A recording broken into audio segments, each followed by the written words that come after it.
What's going on, everybody, and welcome back to the A Show with the Kings of Pro Wrestling Podcast. I am Justin, here with Meelz, and also my acai bowl that I'm eating right now. What's up, Meelz? I'm eating a Starburst. Well, I was about to say it's 10:30, but it's not 10:30 over there. No, it's definitely 1:33 in the PM. But with that said, what's up, everybody? How you guys doing? We all good post WrestleMania? Well, first of all, happy belated birthday, bro! Come on now. Hey, hello. Yeah, it was my birthday. How did that work out for you? How does getting older continue to go? Well, I don't mind. I think getting older is fire. I feel I've said this so many times. Getting older is fire when you have stuff to look forward to. Yeah, getting older is fucking fire, bruh. Like, there's nothing better than this. And one, we're like, I've also said this. I said this on my birthday. I feel like we're the most good looking generation of 30s that's probably ever existed ever. 100%. 100%. I look at like 1984, and you look at let's look at all the guys in WWF or something along those lines. Them cracks was cracking, bro. Oh, everyone look 50. Only 26. Bruh. They look nuts. Like seeing people from the 30s and early 40s and like the 90s and 80s, I'm like, yo, y'all look ancient, bro. Like, what? Except who's Arn Anderson's son that looks like he's fucking 42 anyway right now, but he's way younger than any of us. Like, I forgot his name. I forget, but that man, listen, getting older is more fire when you have stuff to look forward to, when you have things to enjoy, people to enjoy, and all types of methods to, facial routines and like diet and all this other stuff like that. And I think one thing that I learned at the tail end of 35 was like having a good skincare routine. Like, do you see my new pictures I took? I take pictures every year for my birthday. Because that's amazing. I have not reached that part of my self-confidence journey, but go off. Because I want to see where I was at. You know what I mean? So like every picture that I take, like last year, I was like, oh man, these pictures that I took them the same day that we took our black print kind of promo shots. Right. And then the year before that, I was like, oh man, I'm gonna be doing this. You know what I'm saying? Like I can. It's a capsule. You know what I'm saying? Now, do you find somebody? Do you have somebody with like a studio and everything, or like? Yeah, I got my guy Richard. He used to do product shots for Union. Ooh, okay, yeah. So like he did the Soleil. I don't know if you've ever seen the Soleil Benbury Crocs, the Crocs photos and stuff like that. No, I haven't seen him go off. Well, he did the ad, like the ads for that. He does stuff for the NBA. Like he's a really awesome guy. He actually was friends with my wife in high school, so that's how we met. And so every year I'm like, hey, it's that time again. And he's like, hey, pull up. So hey man, that's lit. Shout out to friends. Shout out to just acquaintances. Shout out to community. That's amazing. Yeah, awesome dude. He loves the show, by the way. I have my first. I wouldn't say my first bout. I mean, the continuing bout of oldness. So Jamal and I have been doing this. We're trying to get back on our fitness shit. So we've been running like the minimum is like we're starting on like, okay, let's run 2 miles. Like run 2 miles. Let's see if we can do this. First of all, 2 miles. I'm not a runner. I'm built for comfort. But what? Nonetheless, I still do it. I mean, I like running, but like lately I've been in my walking bag because it's like it's cold out. I'm not really trying to like sweat run.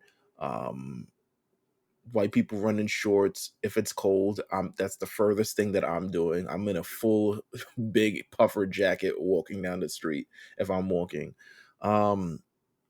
So we've been doing this. Yesterday was probably the 3rd day in a row. Man, my back said, nah, you didn't stretch enough, fam. You did not.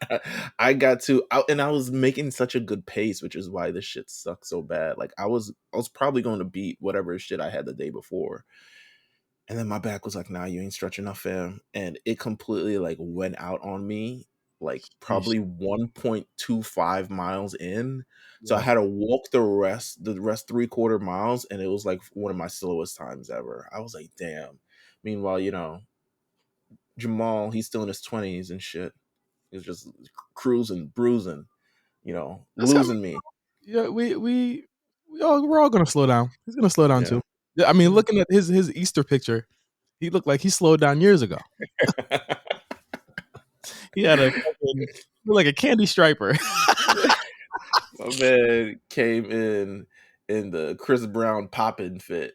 And I think the wackest part about my birthday was that it was on a Sunday, and just a weird day to have a birthday, and it was Easter. So it like, was Easter. Yeah, that's a major thing too. yeah, so my birthday wasn't the biggest thing on that day. No, clearly not. Clearly not. But I mean, to be honest with you, I'm gonna keep it a buck. I'm gonna keep it a buck. I didn't remember it was Easter. I didn't. Who did? Who did? I didn't remember it was fucking Easter. I was like, bro, what? Okay. I was like, oh yeah. I mean, that's a thing, but like Easter's not. I don't get the day off for Easter. No offense, but you know what? I feel like it's sacrilegious for us not to get the day off before or after Easter. Or Good Now Friday. I think about it. Because we'll never get the day off for Easter, but like the Good Friday, yeah, for sure. Yeah, a little bit sacrilegious, a little bit crazy. I don't know if Actually, it's now you think about I, it. I don't know if it's sacrilegious. I'm gonna move myself to the right a little bit so that you can get struck by lightning. So, uh, Sure, the resurrection, baby. Come on. yeah, I'm not fucking I'm with that. sure. I'm sure you would love us to be home and enjoy more time with our families for that. Yeah, I mean, Um, it is. It is definitely like I do feel like Good Friday should be part of that, but I don't or know. at It least was send your ass home early. You know what I'm yeah, saying? exactly. Halfway. But I had a good birthday. It was chill. I think really I celebrated the week before at Mania though, when I had everybody here and we did a lot of really cool stuff and it Yeah, was I heard all your surprise adventures. it surprised me. On Black Print. You can't surprise you? No, Huh. can't surprise me. All It's right. impossible. Well, I feel like too many people. Well, yeah, nah. I feel like it's very, very hard to surprise people. I'm open to being surprised. No one surprises me. They don't even try. Like motherfuckers don't try to surprise me. I just don't get anything. Like But I'm open. You just got to have a good plan. I'm a very suspicious person. mm, I'm very yes. suspicious. I'm like what are you Well, talking? so let me poke holes in whatever they were doing because I listened to the story that you told, and the first thing was going in a completely different direction and no one talking to you. Mm-hmm, You know what I'm mm-hmm. saying? I was like, that was we would have not have. I would have had an entire like thing written up and Yep, filled in for everybody. Like I would have had an entire scheme that's what I just to had. say like That's what I had. I said I don't know what it is, but I think at the moment I was like I don't know why it is. You know what I'm and saying? say Mark is what was the thing? Mark got to go use the bathroom or something. It was Mark saw some place he wanted to see, and I appreciate Pat for trying to throw my wife some bail. But listen, man, she gotta step it up. Yeah, it's a She gotta little step bit it up nah. because It's it. it was too noticeable. Listen, you gotta lie like Cody Rhodes, baby. You gotta Yeah, really straight face, right to your face, right on camera, and then straight. high five yourself all after the fact. Yeah, we did that. Yeah, Lied again. exactly. I mean, I appreciate I appreciate the vibes. I appreciate what they did. Like I loved it, but it was like she's gonna get better. You know what I mean? Like I'm clearly the surpriser of the household. She's gonna get better. She'll Easily. get. I'm a very big surpriser, but That sounds bad. well, sometimes it is. I may pop up and I'm not supposed to be there, but That sounds even worse. Okay, do you uh, want an update on the greatest combat sports show out right now? Bigger than I UFC? mean, might as well. I mean, it's been a couple weeks, so might as well hear what's going on in this. Oh, okay. So here we are. Baddies West update. All By the right. way, there was a big UFC event over the weekend. By the way, just a heads up. Not bigger than this though. Wasn't bigger than Baddies West, I'm sure. And Christian Rock has quit the show after slapping Natalie Nunn in the face. Damn, that seems like a lame way to quit a show. Well, because she felt as though Natalie was disrespecting her by treating her like a little sister and taking her chaser from her drink, taking her chaser, and she felt disrespected. Natalie wouldn't pay her any attention. She slaps her in the face. Natalie goes off, attacks her other friend, Scotty. That was a W for Natalie. She beat her ass for no reason, by the way. And then Natalie proceeded to drink orange juice out of the bottle, spilling it all over herself, Mm. and said that she was acting like Krishan. You have to see the scene. You have to see the scene to believe it. It is. It took me back to like the 2000s of Bad Girls Club and Real World and stuff, of just how absurd the scene was when she was just taking things out the refrigerator, drinking it and dribbling it and letting it fall all over herself. That shit is nasty, bro. First of all. It would have been hotter if she was actually hot. Well, you know what?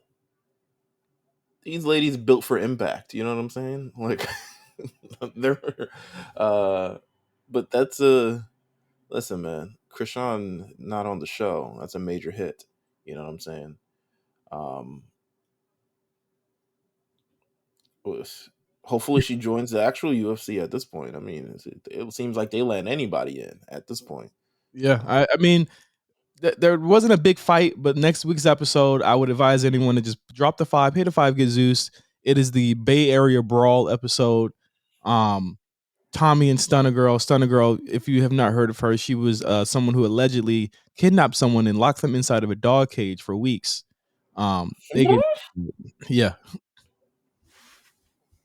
And is allowed on the show and is being paid and funded and all types of other things. not in jail. Shit, you feel me? Son of girl. Greatest combat sport This is in the game. looking at her on Instagram. Yeah. All right. Well, listen. Gotta stay booked and busy somehow. You know what I'm saying? These are the new reality pillars of our generation. 20 years from now, when kids look back at TV, they was like they weren't doing it like how Krishan and Stunner Girl was doing it. No, not at all. They are the next generation, bro. And Krishan, let me just be clear, bro. Krishan is a fucking star. I don't know why she wasn't in Mania Hollywood. Probably because they ain't have enough security. The fuck, like, the fuck. You heard Nick Khan capping about how no one has fought in the. We haven't had a fight in our audience in years, in at least 15 years. I was like, They haven't. please. It was a fight literally like on night 2 between a Cody fan and a Roman fan, I think. That's nuts. Well, that's nuts. That is nuts. It's real. Hey, the power is back. The energy is back. Okay. Hey man, nah, because you know what? I've seen like one of my first house shows I've ever been to. There was like clearly like a drunk group in our section, and they were annoying everyone with our chant and stuff like that. And they were getting to the point where there was actually going to be a fight, and then security pulled up and was like, "Actually, we need to take you aside." But Actually, no fight. no, there was no fight. But you know what? Have better etiquette. People need better etiquette with all this stuff like that. Like, relax. Like, calm it down. Is there any news? Let's get to No Holds Barred because we got a special like cool thing we're gonna do today. We're gonna do it all today. Listen, it might be even incorporated in No Holds Barred. To be honest with you, you might have to look up a couple other things here. But like, all right. So what's in the news today? What is the wrestling street saying or doing or being fired from or something? Well, I guess the biggest news of the week is, I mean, it wasn't treated as if it was big, and at least in ratings wise, and just conversation wise, because I mean, it's literally not being talked about at all anymore. Jay White signed to AEW last week on Dynamite. I know you guys have heard Cyrus and Quan of the War Report. They talked about this last week. We haven't got a chance to talk about it yet, so I want to know your thoughts, Meelz, on Jay White joining AEW. It was alleged that he was going to be joining WWE. There was a news report that came out that said that WWE had originally had conversations with him back in January. Communication kind of petered off as the year, as kind of the months went on, and a lot of people think that it was a hiring freeze, or there is a hiring freeze going on due to the sale, which was impending at the time, and that led to the communication breaking down between Jay and the WWE, and which led Tony Khan to kind of slide him that offer that got him in the AEW. So, what did you feel about it? I felt like he stuck to the rivers and lakes that he's used to. I felt like he clearly, I think, I feel like as a wrestler, I mean, I know you don't really like go to any kind of like really higher education like most wrestlers, but there's got to be a sense of you really weighing business options and finding out what's the best business for you. Yes. For Jay White, maybe the situation for him is that it works less states. That's usually why people pick AEW. It's less states. It just is what it is. You get to stay home, you get to do all this other stuff. But reality wise, if you want to maximize your potential in every facet imaginable, you go to WWE. Even if you don't become a major star in WWE, even if you become a moderate star in WWE, if you are in, if Chad Gable decides right now he's not re-signing, you're paying Chad Gable because he's been featured on television. He's a notable name. He's a great wrestler, and that's the visibility is like what you're paying for. Jay White is never going to be. I'm interested with all these people. Jay White is never going to be more than Jay White is right now. Right. That's just clearly what it is. Like Even Jay White, presentation wise, you can't really he can't really like change what he is, because you come into AEW, you like everyone who comes in there kind of are what is they are. right. There's been rare, very, very rare occurrences in AEW where there's actually been like character development or any transition of coming up with a brand new character that wasn't developed on the indies or developed by the star themselves. They have no actual strong input into who they are. The only ones I could probably see is Julia Hart, which apparently fucking has stands. Um, the who else is someone that's been like developed by, I mean, Jade Cargill to an extent, but like Jade Cargill, to be honest with you, is that really like the gimmick? Like she's just kind of, I mean, most Jamaicans act like that anyway. So like there's not much that's going to happen. Jay White could win the AEW World Championship, and it really wouldn't change how he's seen or perceived or any of it. Which to me is like, I feel like now we're gonna reach the same point in 3 years and be wondering like, damn, either one, they really fumbled Jay White, or two, like, I don't know, he's just a champion and it just is what it is. But I think that I'm not mad at him signing. I didn't ever expect him to sign WWE in the first place. You know why? Because signing there would take away a lot of the character he's already developed. I don't know if he's ready right now to do that. You know what I mean? Like to be the character that they would change him into. He likes to cuss and bleed and all that stuff. And it's like I just never saw, like I feel like he does work like a specific style. Like I feel like he could translate into that style very easily that they work at, in the United States. But I think that for what he's doing right now, that's his lane. And it might be comfortable for him. And, he might have teased that, that he was going to go to WWE and that might have been his thing. But I think my issue is that like he went to AEW and the exact thing happens that with everyone who goes there is that something happens that takes away their heat immediately. He gets there, Meelz, and he's right back in the Bullet Club. He's right back in that orbit. And it's like that you had a chance to do something different with this guy and you just choose not to, or he chose not to, but I'm just saying, how could you be in that group for 4 or 5 years, leave it, have a whole farewell storyline, right? right. And go right back into that. Like I just don't. If he's happy with that, then I guess that's cool. But it just doesn't. It doesn't make him a compelling character to me personally. Can I want to interest you. This is our first kind of like foray into what we're doing with this episode. Okay. So this episode is a little bit different than most episodes. So what we're going to introduce, this may become a thing. We're going to be the first wrestling podcast to introduce AI to the wrestling podcast field. Because I have ChatGPT open, and you know what I typed in just now? I said, ChatGPT, can you create a program for Jay White if he went to WWE? And they said, certainly, here's a program for Jay White if he were to join WWE. First, Jay White could make his debut on an episode of SmackDown, interrupting a segment involving a top babyface wrestler like Kevin Owens. He could cut a scathing promo, proclaiming himself to be the switchblade of WWE and challenging anyone in the locker room to face him in the ring. In his first few matches on SmackDown, White could establish himself as a ruthless and cunning heel, using his technical prowess and dirty tactics to pick up wins over mid-card wrestlers. He could also form another alliance with fellow heel, perhaps someone like Baron Corbin, to help him in his matches and further establish himself as a force to be reckoned with. Eventually, White could set his sights on the Intercontinental Championship. He could well, that's not gonna happen. He could attack the champion backstage, injuring them and forcing them to vacate the title. This would lead to a tournament to crown the new Intercontinental Champion, with White making his way to the finals. In the finals of the tournament, he could face off with a top babyface wrestler like Rey Mysterio. Back and forth affair. Jay White becomes the new Intercontinental Champion. As Intercontinental Champion, White could continue to dominate the mid-card scene on SmackDown, taking all comers and proving himself to be a worthy champion. Overall, this program for Jay White in WWE would establish himself as a top heel on the SmackDown brand while showcasing his technical abilities and in-ring prowess. It would also give him a chance to hold a prestigious championship and build up his resume as a top star in WWE. What do you think? I don't think it would be SmackDown.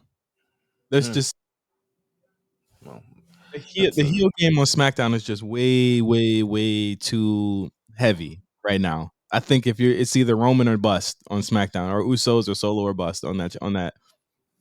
I mean, Gunther's doing his thing on SmackDown. Like, he's got his own little like. But I mean, to introduce a top star Jay White into that it would be crazy. I think Raw would probably work a lot better. But then with Raw, you got the Judgment Day, so it's like it's tough. There's a GBT booking right here, man. Come on, They need to address some things. I need to talk to the AI inside of the machine. But Jay debuted, basically in this Ricky Starks thing. Ricky Starks, who once again is Jericho like the AEW Bray Wyatt, where no one comes out of a feud with him looking good. Yeah, at this point, I mean, you don't really gain anything from it. That's really my problem with this. You don't really gain anything from it. Chris Jericho will let you know that you'll gain something from it because you're in a feud with Chris Jericho, which is a name in itself. But realistically, it doesn't. There's very little to improve your standing on the card, to be honest with you. Yeah, and Ricky Starks is now in league with the fucking Bullet Club, and Jay White's there, and I think kid's got a good look. I think he can talk.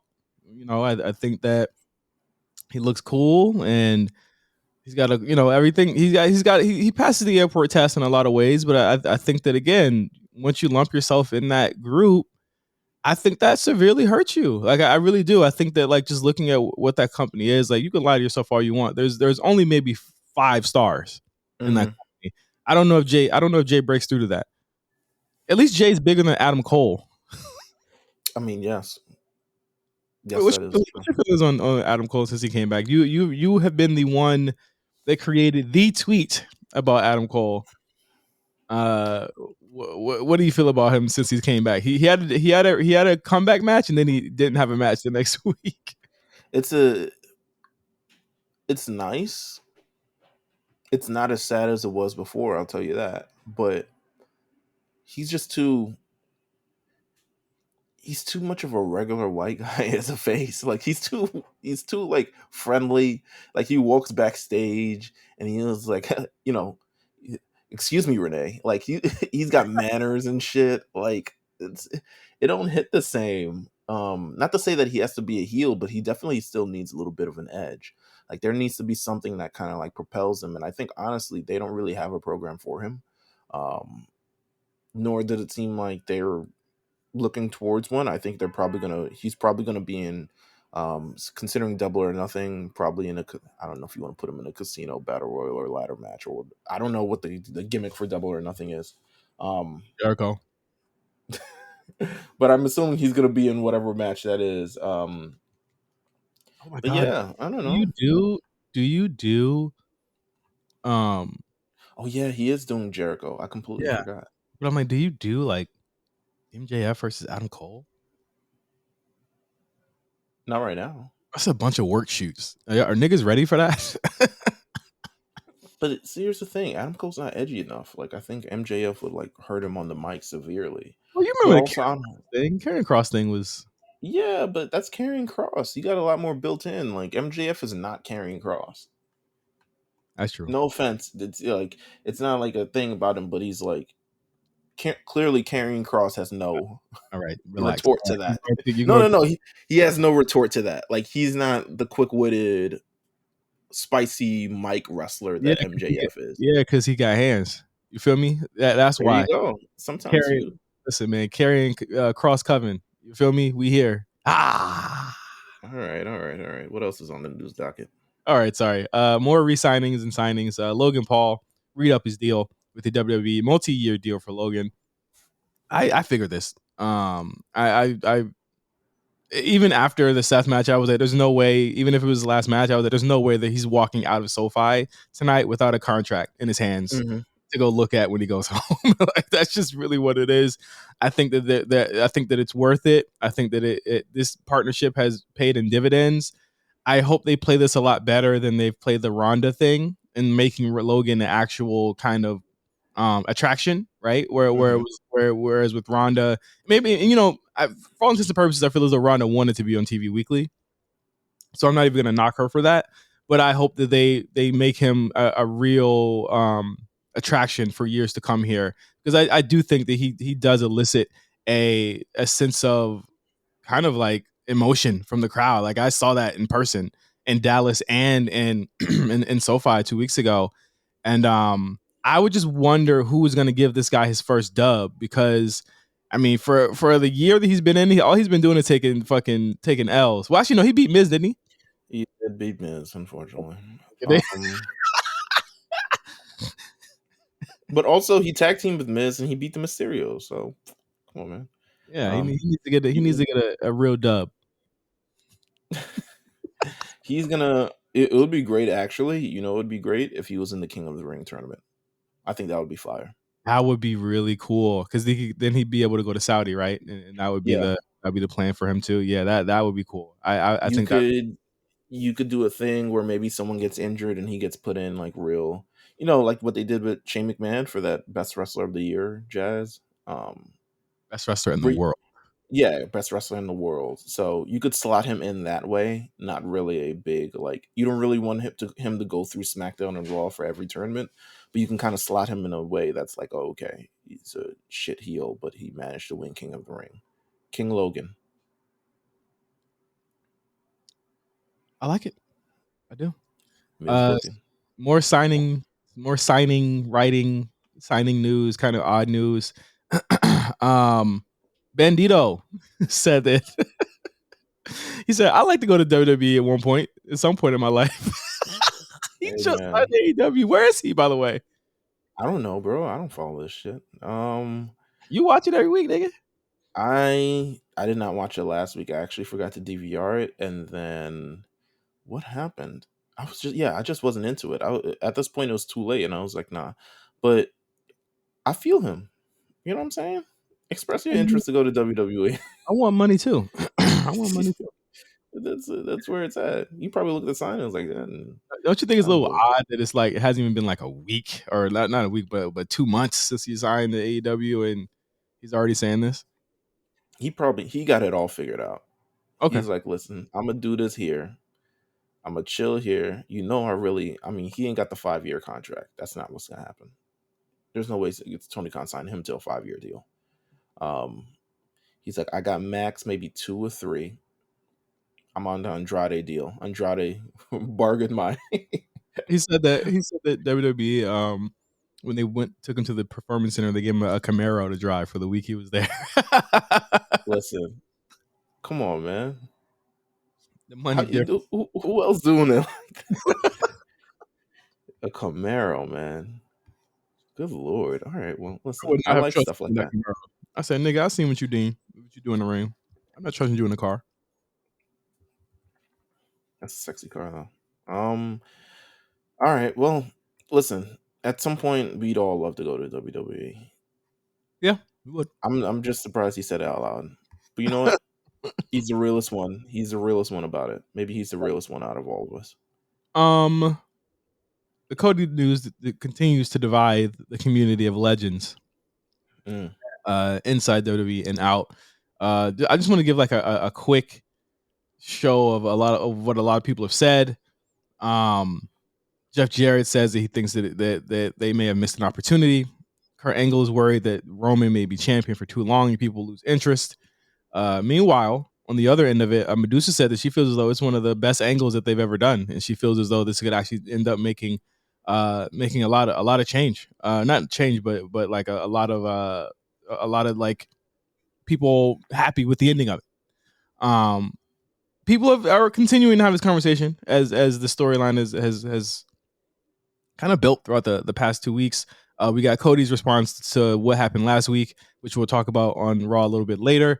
But where do you stand, Meelz, 2 weeks out? I've watched the match back a lot, more than I've watched. I think I Not watched watched that match back.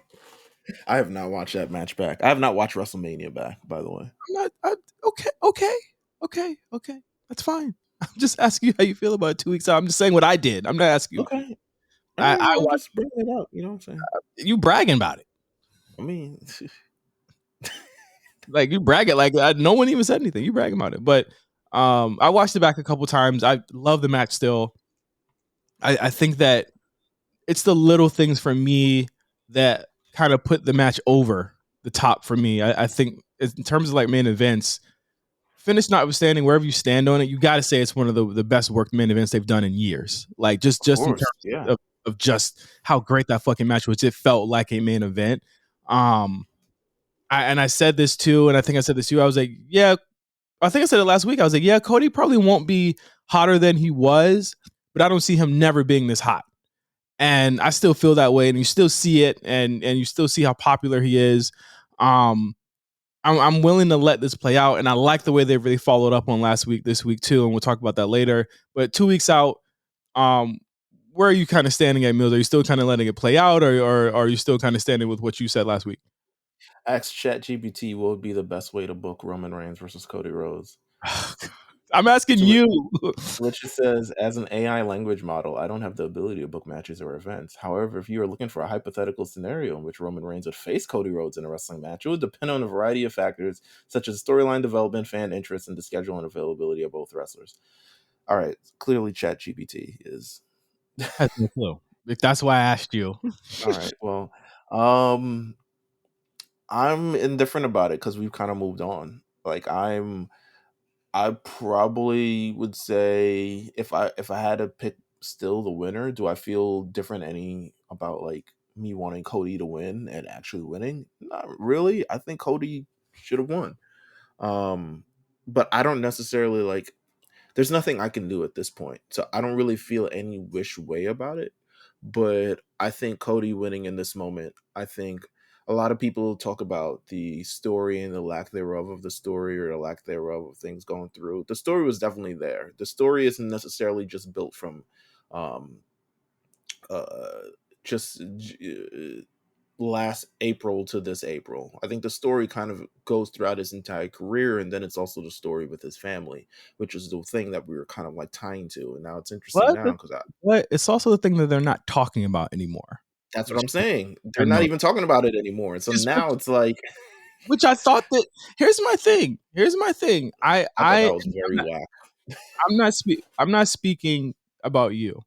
I'm speaking about a lot of people that I saw um beforehand that said that that wasn't the way to go. Me and you staunchly disagreed with that. Like throughout the last couple of weeks, that wasn't the way that they should go, and that they should focus on something else. Blah blah blah blah blah.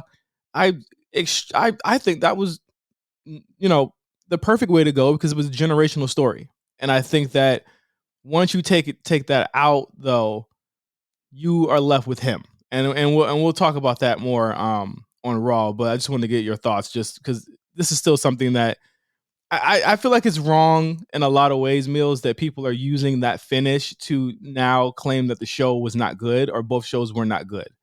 And I think that that's just such an unfair way to kind of what's the word I want to use here? It's a bad way to minimize all the work that people did over those 48 hours for one. But Mhm. also like kind of like it's just a shitty way to judge anything. That one finish, it should make you mad because the bad guy won the match. That is the Right. point. The whole thing. The bad Absolutely. guy won the match. You should be mad. Absolutely. Anything outside of that, like the show was fantastic, and even I watching it back, it was fantastic. My only issue is, I guess, people who don't believe that Cody should have won because they felt like he didn't earn it enough. Like he got number 30 in the Royal Rumble and then won the Royal Rumble. I'm like, did you expect him to go number one? Because you would have been even more mad if he'd went number one and won the entire Exactly. thing. You But can't win. Like you just but can't win. but I think we've seen this story play out so many times, and I don't even think there was any complaining about that. Of the star, clearly, the road goes from the Royal Rumble to WrestleMania, and he wins the championship. I mean, you look at Triple H, and it's literally like close to a 1-to-1 scenario of Triple H having his run, tearing his quad, being out for months, winning the Royal Rumble, winning the WWE Championship. Brock Lesnar having his run, losing WWE Championship, wins the Royal Rumble, goes win the WWE Championship. Like this isn't something that's like completely foreign, and like I don't feel like Cody deserves it any less. I think people are don't believe that Cody deserves it because they feel. I think there is a little bit of an AEW bias that It's leans derangement. into this. Yeah, it's definitely AEW derangement, and I think it's from both sides, Meelz. I think it's from the hardcore fans, and I think it's from fans who didn't like what he did and how he moved when he left. People were like, "Oh, he just came in and you're just gonna win the championship." I'm like, Yeah, "That's how when you the top guy, that's you how it can works. just come in and win the championship. It's not Yeah, that hard." I think we're honestly in a situation here where I really feel like nobody's wrong. I feel like nobody's wrong to feel well. Okay, I feel like if you feel as though the decision was correct, then you're not wrong because it's leading us to another path. But if you feel like it wasn't correct, I don't feel like you're wrong either because of everything they built up in the past. Um, I think we all just could just agree on the fact that we need like Roman should probably drop this sometime. Like, I feel like we should probably get two belts on both shows. You know what I'm saying? Like, we should probably get, two champions. But I just wanted to get your thoughts on that as we move forward in the show. So, um, do you want to do this AI thing now, or you want to do the shows, or do you No, want we to? continue.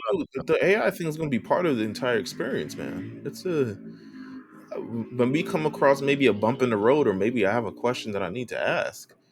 We gonna come up with the AI thing. So we This is like gonna the this is like you're like Swami, and this is like your crystal ball. this is the third host of the show featuring AI, featuring ChatGPT. Uh, Um, let's talk about SmackDown. wait, quick thing Okay. before we get into that. I was looking at a couple things myself. AEW announced they're going to Wembley Stadium. Oh yeah, that. Yeah. So they're going to Wembley Stadium. This is one of the rare occasions where Eric Bischoff is like, "Wow, that was a great idea." Pretty smart, considering he says it will help their international distribution. He says, "I think AEW is going to do very well. They've been hearing about AEW for 4 years, getting bits and pieces of it. However, they get it. But now having that show come to Wembley, it's going to be an event. It's bigger than wrestling. It's a cultural event, and I suspect it will do very, very well." Um, I don't expect them to fill Wembley Stadium, but I do expect people to show out for the show. It's still very interesting considering they have this show, and then a week later they also have I think it's All In or All Out, whatever the damn one of them shows. All Out because of Brawl Out. There you go. Yeah. See how that Well, association works? that show's All In, which is kind of funny because that was the Cody was involved in that, and they're bringing that name back, and it's a nice little wink at him, like, hey, we're Absolutely. somewhere else here. What else do we have here? There were rumors of one Drew McIntyre and his future and where it may end up. Um, according to The news reports Drew McIntyre has not yet signed a renewal on his deal in WWE, and even though his contract is set to expire within a year or so, um, he has not signed anything yet.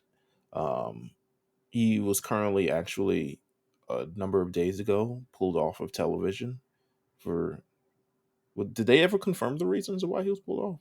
We Some imagine, type of we some imagine it's because of like health things, right? Yeah, I don't know why people are thinking that if his contract is up and by the end of the year that they'd be pulling him off shows already. Like, Nah, no. you gonna work. Yeah, that's not what they're doing. He's had a very bad streak of injuries and sicknesses for the past couple of months here. I shit past year. I mean, remember his back was really bad at day one, and we didn't even know if Yeah. he would show up, and he did anyway. I think honestly, what he needs to do is take a seat and figure out what he wants to do next because I mean that's not good. You know what I mean? Like he's been getting hurt a lot. Yeah, this is kind of how your body breaks down overall. Um, I think if he explained his situation to like a Kurt Angle would be like, "Yeah, you probably need to take time off Yeah, because this is how your body breaks down, and you end up like, really regretting a lot of going as hard as you did when you probably could have worked smarter, not harder." And especially in this generation, like I feel like working smarter is way better than working harder. But um, you know, I can't imagine a scenario with Drew McIntyre in AEW that goes as well as it does in WWE, to be honest with you. Um, so stay tuned for that. I don't see it. I just don't like. Huh? It it would be a shock to me if he did. If you think I don't see a path for Jay White there, I definitely don't see a path for Drew McIntyre there facing Jericho and shit. it is what it is. All right, I think that's all the news I got. Yeah, there wasn't really much Okay. Um, otherwise. do you want to go to SmackDown? Let's go to SmackDown. Are you ready for a Let's good time? Oh, that's not the theme anymore. It's better than me. I don't see nobody. Nobody who better than me. I don't I'd see never get there that early enough to where listen to the theme, but that is funny as fuck. better than me. I don't see nobody. Nobody. Listen, man. All right, so what happened on SmackDown again? A lot happened on SmackDown, bro. What do you mean? This was No, a no, no. I'm trying to remember. I'm trying to remember. big show Um, on SmackDown. There was a huge 6 man. Man, this was Triple H saying, "Hey y'all, my bad." That Hey was man, that was my fault. like, You gotta uh, let him he here, so you gotta let him feel like he's included in it. You know what I'm saying? uh, Like, uh, homie think he part of the gang. Nah, man, he ain't part of the gang, bro. There was a big triple or 6 man tag match that started between Imperium and the Brawling Brutes. Brawling Brutes win the match. Wondering when the Butch name change is going to happen because that's been something that is from a lot of reputable sources that is imminent for Butch to go back to Pete Dunne. I wonder when that's going to happen. I'm okay with him being Butch. If he wants to go back to being Pete Dunne, yeah, why not? Let go back to Pete Dunne. Maybe when he Nah, I don't know. I don't know when this is gonna happen. I feel like the Brawling Brutes, like let her roll. I feel like they got good momentum. I feel like they got good energy. They're actually getting cheered by people. People actually want to see these Sheamus matches, which is something that has not happened in like the first decade and change of his career. Um, it's a let the good times roll, but that 6 man, 6 man tag team match again, astounding. All parties involved as if it would be anything else. I forgot who won that. The Brutes did. Good way to get Sheamus's heat back. He gets the pin here. I thought that. I mean, if you told me that the triple threat at WrestleMania was a match of the night or a match of the weekend, I would not disagree. I wouldn't argue with you there. It was a fantastic match, and I mean these guys work well together, so why not let them work again? Do you think this is leading to Sheamus Gunther 3 though? I do think this is. I think with Drew McIntyre out the way for the moment, I'd say for the moment, because this man could return imminently at any time. To be honest with you, he is someone who does not like to stay down, which could lead to whatever heel turn that you guys are currently formulating. But I do believe we're leading to the momentum is swinging back in that direction. I think you can't look at that triple threat match and say like this would be a great idea for Puerto Rico or Money in the Bank or something along those lines. I think it's a great way to kind of swing back this feud around while we're waiting for new opportunities to arise, which we'll talk about in a minute. Yeah. Um, and yeah, and people are familiar with it. The people love it. Can't be mad at it. Ricochet getting some much needed momentum on this show, which I thought was I was like, yeah, Triple H is back with the pencil here because I'm like, yo, Ricochet was going crazy on this nigga Ivar. Hey man, no one wins matches more that mean nothing than a Ricochet. No, it meant something. He got the pin. This was 50-50 in every sense of the word. But he got he got pinned at Mania, so he gets the win back here to continue his momentum. Was very odd to see that like Eric and Braun were not ringside for this match. Yeah, I was like, what are we doing here? AKA they let him have all for the day, which is cool. Um, you had we'll talk about the women's tag titles later. But we have to get to what Triple H talked about here. There was a bunch of people that were like concerned about what he was going to say, didn't know what he was going to say. Triple H Say comes my out. bad, yo. Yo, my bad. Yo. He comes out. Damn, man. He comes out and says, "Better pizza, better ingredients, better bitches, better money, better." And then he says, "We're gonna have a draft in a couple of weeks. I would imagine the draft will be after Backlash because they don't want to run into those issues that they've always had, where people in between pay-per-views are being drafted to another show and still having a feud.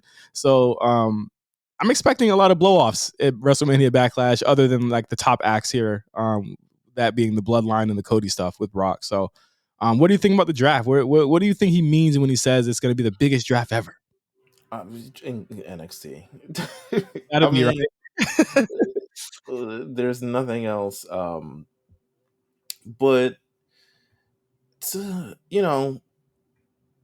I'm surprised they just haven't announced a date for it yet. That's really what I thought surely by Monday we'd have a date for this that we're all looking towards, but maybe they're looking towards Backlash. But this is something that the rosters have needed. There are people who are fighting back against it, say that necessarily they may not need a draft. Like, why do we need a brand split anyway? And I look at people like Madcap Moss and and a ton of Legato, even Hit Row to an extent, Carrying Cross, a lot of people who are just not featured on the show because Mania well, importance. OWO was on the show this week, All so right, all right. I can't say that. But yeah, but there's a number of people who aren't featured on the show just in general, and you also want to still supply opportunity for the NXT guys. You don't want to call up NXT guys when it's completely crowded on both shows, and we have both dudes, the Usos on both shows, like they're doing now, taking over all the storylines. So I'm happy with the draft. This has been something we haven't had a draft since 2021. Yeah, So yeah. I'm looking forward to it. These rosters only have people added to it and not taken away. Like they've only had people added, which is insane that it's taken this long. But I think it's a very exciting announcement. I think a lot of people are either iffy about it or whatever. But again, we're running on kind of sort of new rules here. What do you think this Vince stuff is? Like, I don't like, and you know me, I don't like blowing stuff out of proportion and going with not non-established sources for news. But Vince wasn't there in Portland, he wasn't there in Seattle, but there was somebody had the caveat that there was what travel issues. That was the hashtag travel issues on Monday. But what do you think about that? Do you think Monday was kind of an anomaly and the Vince kind of has been hands off for the past week or what? I think if he's there, he gonna do something. You know what I'm saying? If you pull up, he's gonna get a little funky with it. Um, he was there for Mania. He was there to talk about the Already there. deal. Yeah. Yeah. So he probably saw a couple things and like, if you're really asking for my input as CEO of this company, I'm gonna give you my input on what we should actually do. But it seemed like an anomaly considering how SmackDown and Raw went. Right. Consider everything Yeah. like they're night and day, to be honest with you. It went back to what we see as like normal or what we've been seeing as normal, right? Like it seemed like the normal Triple H led WWE show, and especially this show as well. Just the amount of matches that they put on. But we had a I won't say it was a strange main event, but it was like what. Here's my fear here, and I'm wondering how they're gonna get to this rematch at this point between Sammy and the Usos and all of that. What how are they going to pad this out for the next couple of weeks? And it can't just be all singles matches. So we had Sammy versus Jay, which I thought was it was solid. Like again, main event Jay Uso. Sammy is clearly very over with the crowd still. Um, what do you feel about how it's going right now? Like, are they belaboring it? Like, they just need to just announce the rematch at this point because they're still tied together, and there's really kind of no momentum after the Mania match, which was a feel good moment, but now they got to continue it, and I don't know how I felt about it for the past few. It's not bad, like nothing about it is bad. It's just that like we've seen the peak, and now this is just kind of seeming regular to me right now. Yeah, it really does feel like it's kind of we're past the major points in this story, so you kind of have to. If this is my, if they're like booking, like for instance, if that was like all first season of the show, we got to come up with new, different scenarios, introduce new people, and have new things to really take this into the second season. Right. And that's probably what Matt Riddle is. Yeah. Like Well, Matt Riddle makes sense. Riddle at Matt least. Riddle, yeah, for sure. Um, but I think Sammy's continued link to Jey Uso and want to do well by Jey Uso, I think is just really meant to be used as a device to currently like continue to, you know, they're breaking apart Jey Uso from. Well, I would hope so because we've hinted at this so many times, and I thought they did a masterful job at the Royal Rumble and kind of like blurring the lines, and then they kind of just brought it back together for whatever fucking reason. But To get to the match. But I think, but again, like I would love it if there was a little bit more. And again, we are seeing that there's a little bit of distrust between Roman and Solo, and now it's looking like Solo is kind of they're waiting for Solo to pull the trigger on his own brothers. I think that's the next step, right? Where yeah, Solo turns on the brothers Uso, and because now we're seeing that Solo can kind of handle his own and take care of what Roman wants to get taken care of. Um, I liked the match. I thought the KO stuff was cool. It leads into Raw. And I mean, I guess we can get into it because I feel like that was kind of the through line on Raw was that there was again hashtag travel issues and Sammy and Matt Riddle weren't able to be there, which like kind of wrote off a lot of matches they had planned. It was supposed to be Miz versus Riddle, then it was Solo versus Riddle, which I was side eyeing that because I was like, do not give that away right now because that is the big rematch that you want to get to. I thought, I wasn't mad. I thought it would have been a situation where it didn't really happen. Right. But I wasn't mad how kind of Raw shook down. I think they did the best that they could with who they had. Um, a lot of travel issues, like you said. Bianca Belair not featured on the show. That's a major Mhm. loss. Mhm. Sami Zayn not featured on the show. That's a major loss. A promoted match between Miz and Riddle um, being promoted for the show and then not featured, which led to a lot of like the boogeyman's here. He's booking Raw again. Um, I'm glad that they said it off top why people were not there because that kind of I hate they have to do this. I hate that we know so much sometimes because it's like if we didn't care that like let's say Vince was still at home, no one would think anything of it. They look at the travel issues and be like, okay, but I feel like people weren't looking at it like that yesterday. No, not really. People were kind of waiting for the opportunity. They were like, okay, let's see how SmackDown shows out. And if SmackDown's the same way, maybe Vince isn't all the way booking. And then they see SmackDown and was like, but what about Raw? Raw was where it all happened. Um, Scene of the crime. yeah. So that was another thing that they did. And you know what? I think it more than showed, especially when given how the show kicked off, um, given how everything kind of went through the show and how much time these matches got, it was clearly night and day from last week's Raw, like Oh, a lot. And maybe absolutely. one match got perhaps too much time, to be honest with you, which we're going to talk about too. What match do you think? Let's get to it. What do you think the women's tag match got too much time? Oh my boy, that got time and a half because I was like, yo, did y'all talk before the match? Did you like, did you know this was going to happen? Ask ChatGPT. It's a Here's my ChatGPT. here's my thing. I really fucking liked the Raw this week, and I thought I it liked was. it too. I think that match notwithstanding, I think there was things to like about that match. I thought Trish Stratus was working her ass off in that match for sure. I think that what was the issue was that there was no, other than Lita getting hurt, and Trish having to replace it. That was the story there. There was no real heat between Liv and Raquel and Becky and Trish, which made me kind of not look into it other than knowing the twist was coming. You know what I mean? Yeah, absolutely. So So I think, well, first of all, ask ChatGPT about tag team names for Raquel Rodriguez and Liv Morgan. okay. Um, we got Riot Squad 2.0, the Strong and Lively. Strong and The, lively. Wow. okay, plays off of her, the strongest woman in NXT at Morgan's name. We got the Livestock Wow. because That's actually fire. Gonzalez It's is Livestock. Livestock. Livestock. Livestock. They said livestock here, but we can change this. Um, Raging Lives, and I guess this is a play off her own name, Gonzo and Livewire. Nah, see, this is why I'm not afraid of AI. This is why I'm not afraid of AI, because look at what they're booking. Look at the bullshit they're booking us right now. Hey man,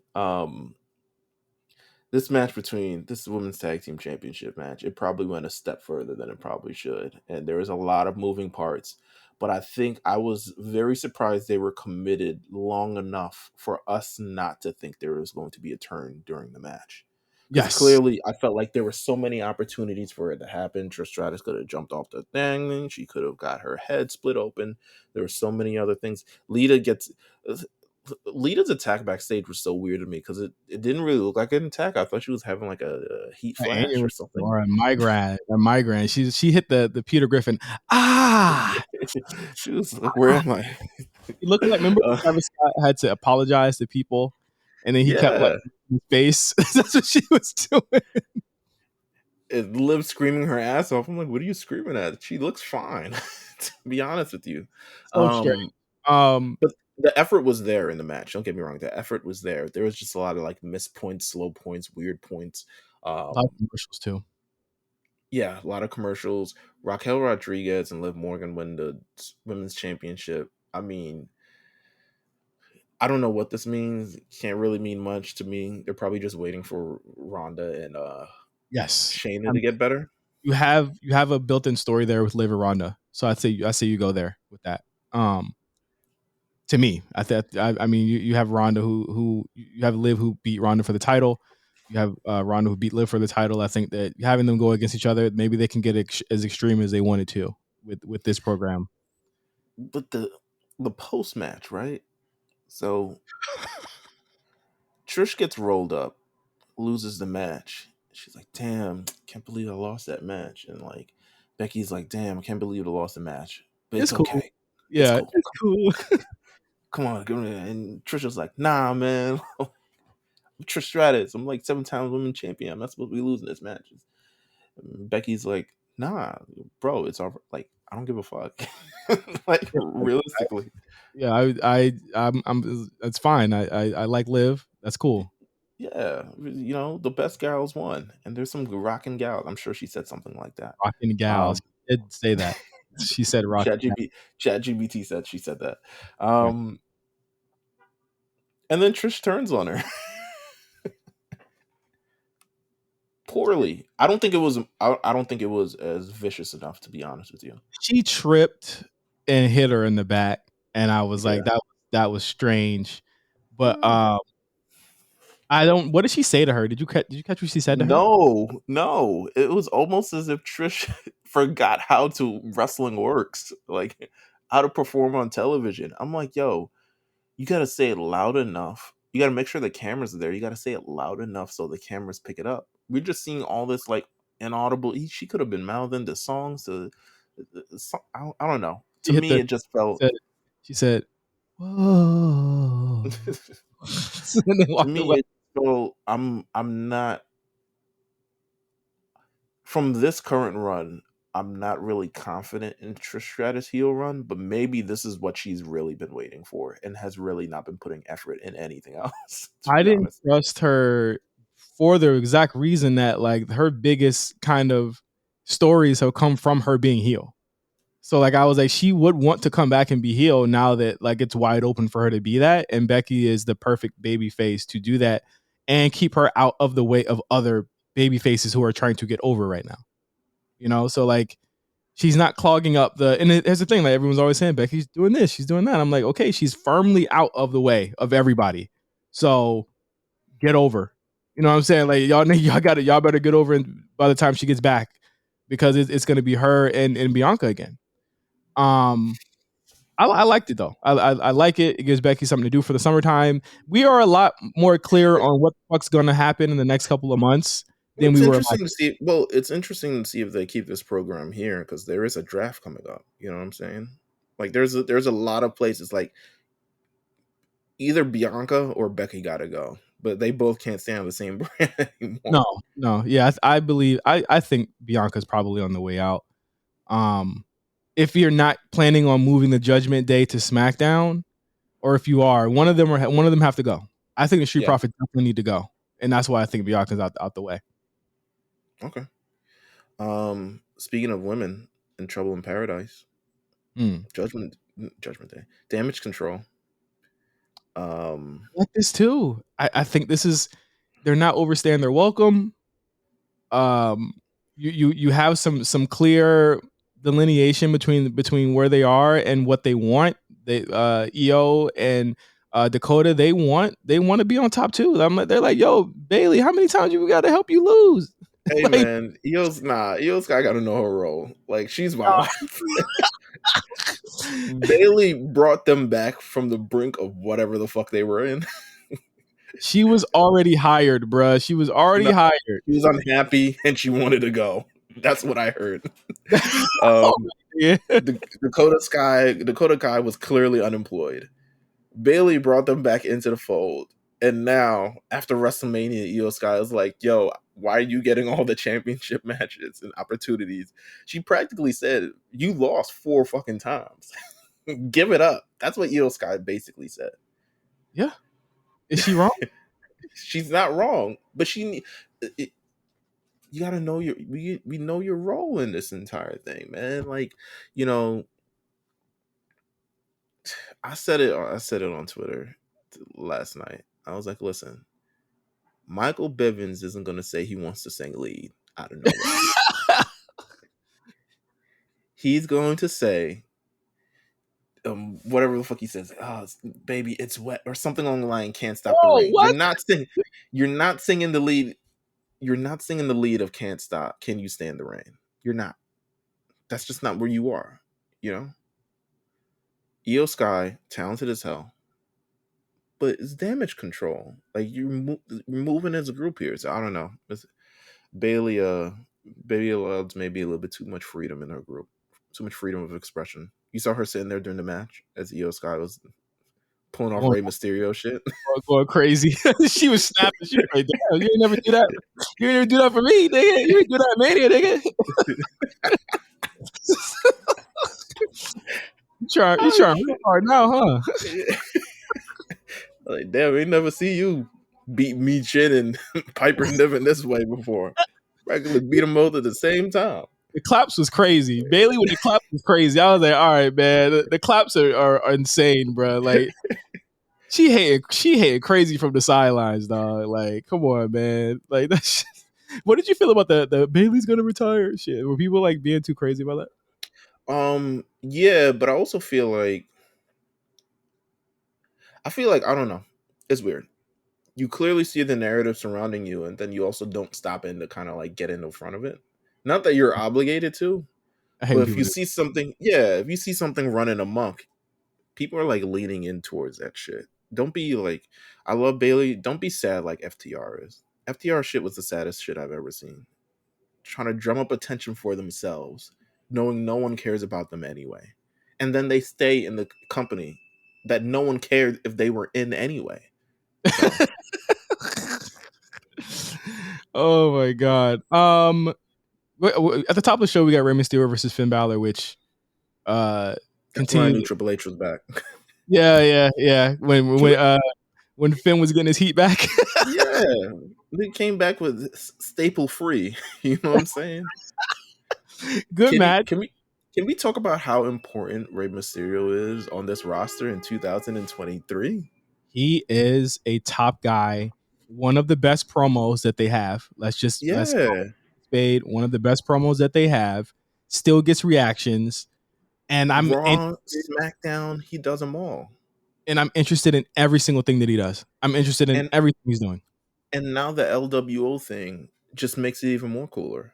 Like it, you never at any point saw Rey Mysterio always had a chum.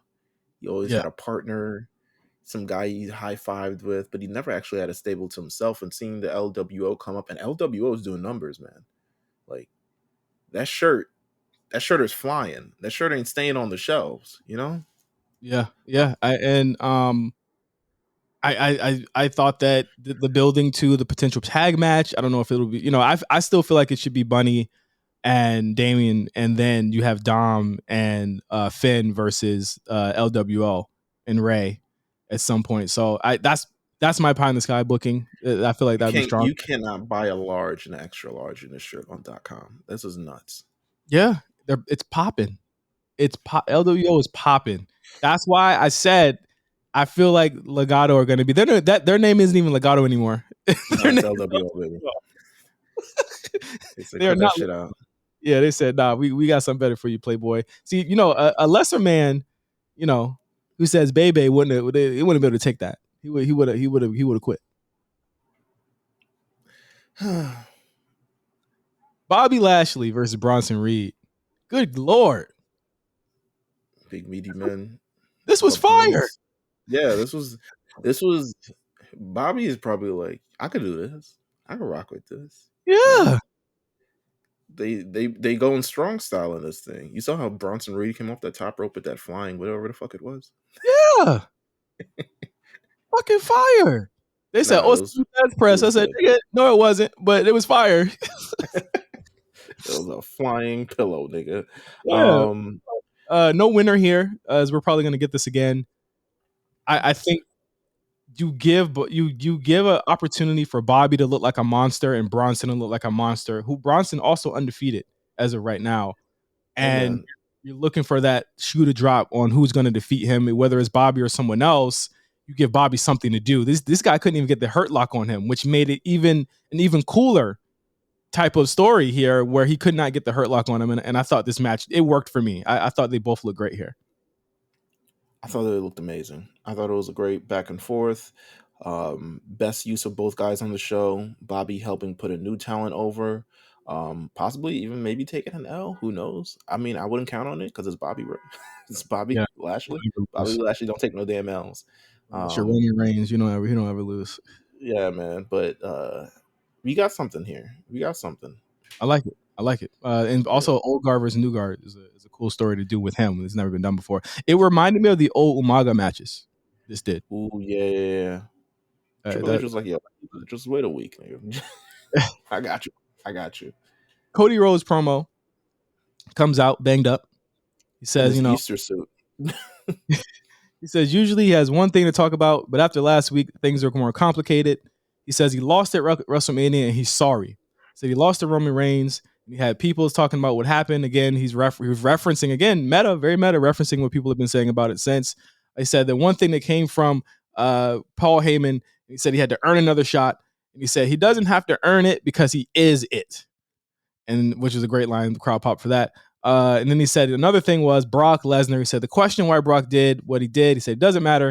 He said he heard that he was upset about his spot on the WrestleMania card, but Cody thinks that it was uncertainty about what Cody meant for Brock in the future, which I thought, again, good twist.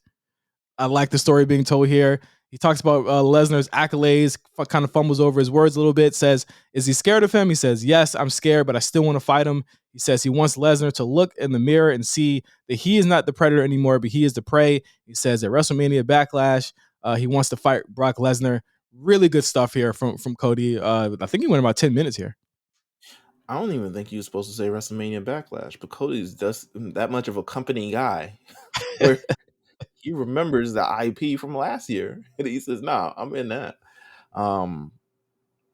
It was a great, um, it was a great comeback promo. And I yeah, was shocked he didn't get to do this last week. I was like, he did not get to do this last week. We had to wait 2 weeks for this. I mean, essentially, yeah. I mean, this is he's responding to Brock Lesnar now. And he Okay. also got time to kind of like let the moment breathe. I think there was a lot of it that was about Roman last week as well. Yeah, because they don't. I don't even know when Roman's going to show up again. I think Roman won't show up until May at this point. Yeah, he's not. So I asked ChatGPT. I said, what would be a great ending for Cody Rhodes versus Brock Lesnar at Backlash? He says Rhodes and Lesnar would be they Rhodes. It's probably a guy. The match between Rhodes and Lesnar would be an intense, hard-hitting battle with both wrestlers using their signature moves and finishing. All right, come on, ChatGPT. Late in the match, Rhodes would hit Lesnar with a series of powerful strikes, staggering the Beast Incarnate.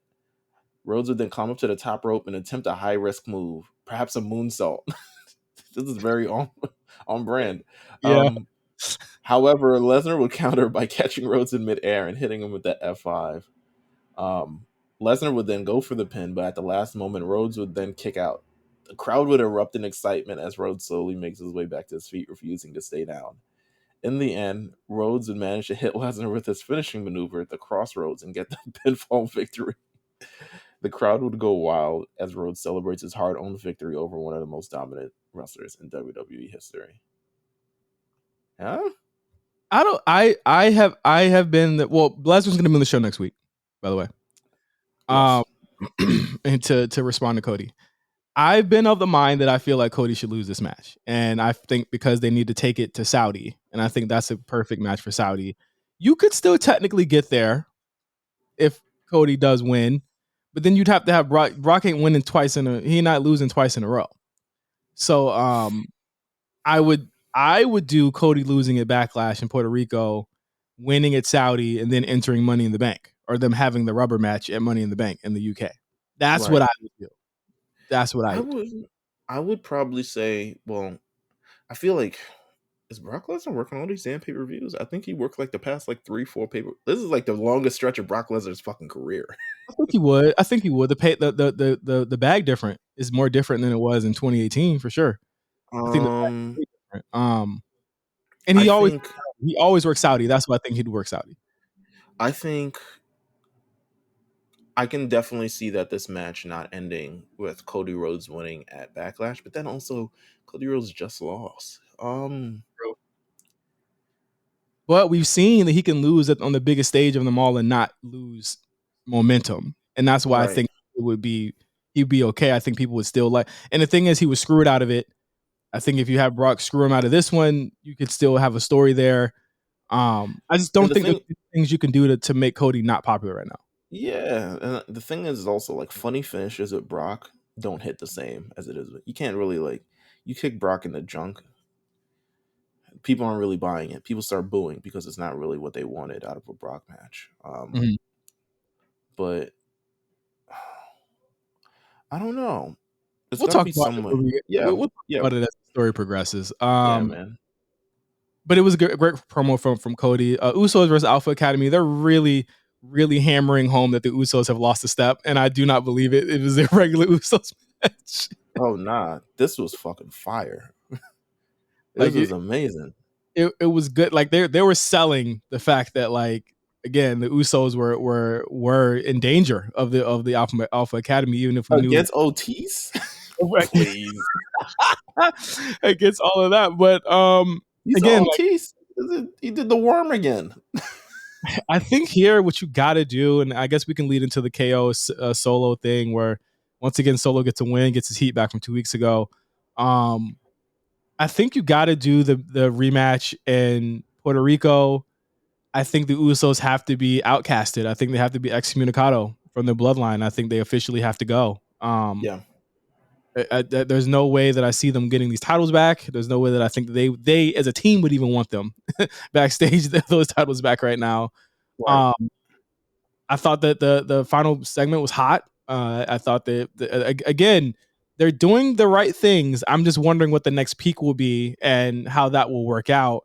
And if it's going to be that Roman pits the brothers against each other, I think that's the best way to do it, where Roman has something to do until Cody's ready again, preferably probably in August, or what is it, late July for SummerSlam. It's definitely got to be something. I mean, there's definitely got to be another major peak in this thing. They've already hinted kind of like the bloodline breaking up. They've already kind of like teased it earlier this year with Royal Rumble with Jey Uso. There's got to be something real concrete now. Like, we can't double back or play this again and them all be back together. We kind of really got to start moving. Either we're doing this or we're not. Right. Like, so it'll be interesting to see. But clearly, yeah, the Usos have not missed a fucking step. 1D still hard. Yeah. And great match overall. A lot of great matches on Raw. Yeah.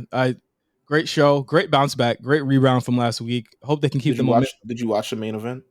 Yeah, I did. Oh, okay. I was Yeah, I like, did. all right. Well, you kind of Seen it knew before. what was going to happen. I really watched more for the reaction to what was going to happen if Sammy and Riddle eventually did show up. And I liked that they kept the fact that they walked into the parking lot off camera, so that when they came out, it was a surprise to everybody. They kept it off the Tron. That was a nice touch, so that they thought that they were gone, and they ended up not being gone. What I did think was interesting, one more point on my Raw, is that Heyman won't talk about what Brock did or what he's doing. And You think I he's gonna feel like Heyman's hedging. I feel like Heyman's hedging with Roman right now. Because again, Cody said, once it looks like you're gonna lose, or it looks like you're not gonna make it, he's gonna be gone too. But the fact that he won't say anything about Brock is very, very, very interesting to me. This is all very interesting. I mean, I think if I had to say this, be compared to, last Raw, which is like fucking terrible. I mean, this is a bounce back. We're moving in the right direction. We're moving forward with a lot of things that I'm very, very happy about. We did not get an Elias clone this year, so we're already way better than we were last year. Absolutely. I mean, it is what it is. And,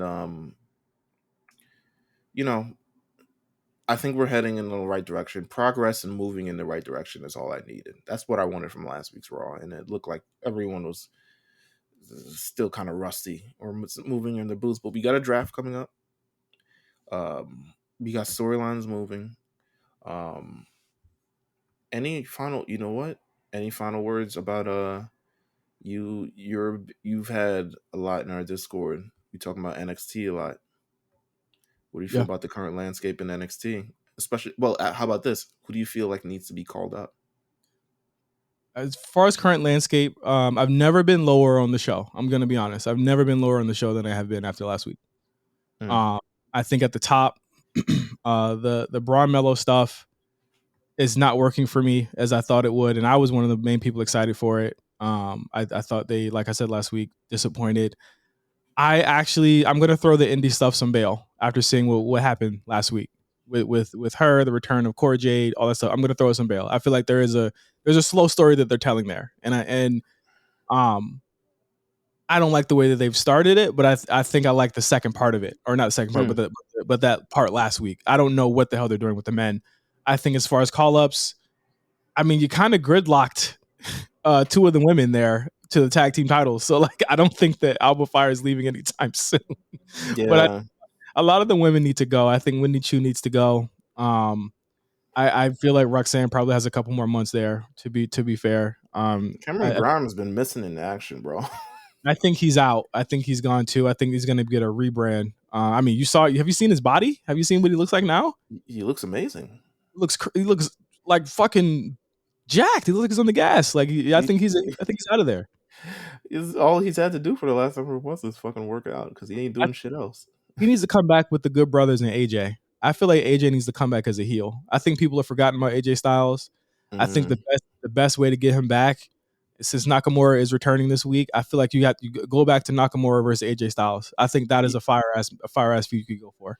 AJ is so entertaining as a heel, it makes you want to cheer him though. Well, that's kind of the only thing working against him. But oh But yeah, Nakamura is coming back this week. That's I fun. think if you have if you have Nakamura as a babyface, I think that counteracts that because people want to cheer Right. Nakamura for sure. I'm saying, listen, call up.